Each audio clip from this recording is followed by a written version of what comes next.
Hey, Tim Frisch with A Frisch Perspective here.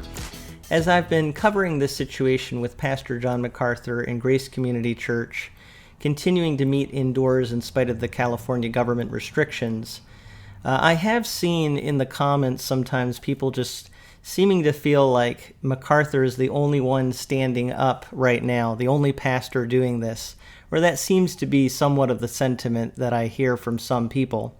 But I did want to point out in this video, just show some other examples of other churches that are doing the same thing and having similar experiences with Pastor MacArthur and Grace Community Church. So I'm going to show you a couple of examples, and the first one is from toddstarnes.com, and this was actually back in May, a few months ago, earlier on in the situation. It says, Baltimore County Calvary Baptist Church is hereby ordered to cease and desist. It says they had church at Calvary Baptist in Baltimore County, Maryland on Sunday.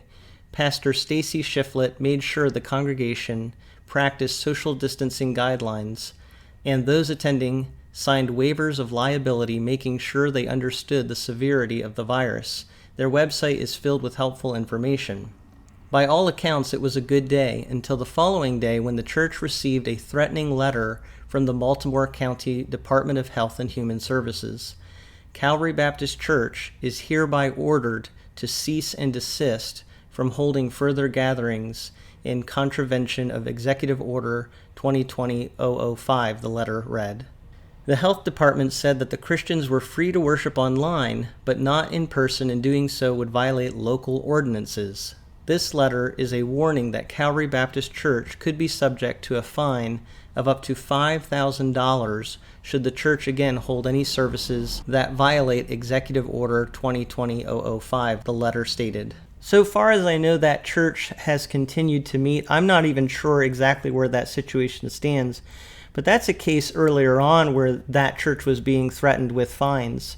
I'll show you another one, and this is actually out in California, like Grace Community Church, and this is in Pasadena. Harvest Rock Church receives criminal threats.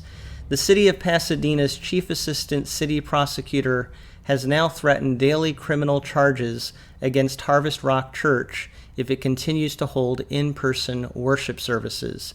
In a letter it sent to the church's Pastor Che Ahn, the city prosecutor states that the church holding in-person services with more than 50 to 100 people attending, who are also not all wearing face masks, are violating state and city ordinances. Violations of these orders are criminal in nature, the letter states. Each day in violation is a separate violation and carries with it punishment up to 1 year in jail and a fine for each violation. More importantly, these violations subject your parishioners, staff, and the public at large to potential exposure to contracting the coronavirus.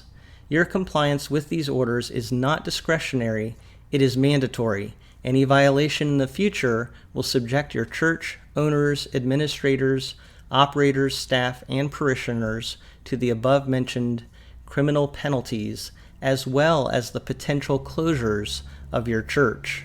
So what these situations that I'm pointing out show is that, first of all, John MacArthur is not the only pastor facing threats, and that these threats are very serious.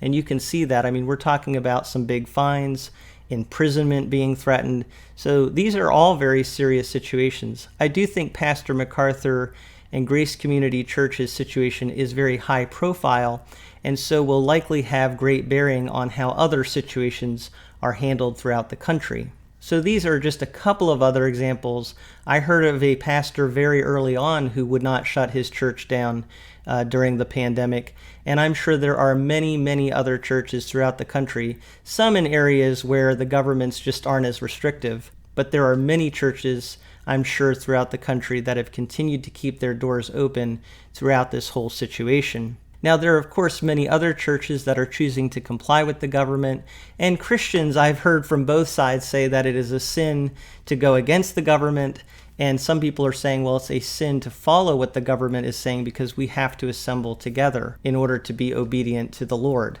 So there are different takes on this situation. I do want to say, though, just quickly here, that I think there are a couple of things that will ultimately lead to the resolution of situations like we're talking about here. And the first one is the result of the church's meeting. What ultimately is the outcome of churches gathering indoors? And if the churches are healthy and there's no evidence that there is a significant spread of the virus as a result of them meeting indoors, then I think that's going to really bolster the case of churches if there's no really significant consequences. However, if what they're doing does lead to significant spread of disease that can be documented, well, that would speak against their case. But from what we've seen so far, that is really not the case. So we'll see what the outcome is. That's the first thing. And then the second thing is the court's decision. So as these things are brought to different courts, and as the courts look at these cases, we'll see what the different courts decide, both on the local and ultimately possibly the national level. Hopefully, courts will make their decisions based on a fair assessment of the risk, as well as concern for the constitutional rights of churches. So we can hope and pray for that. That is very important.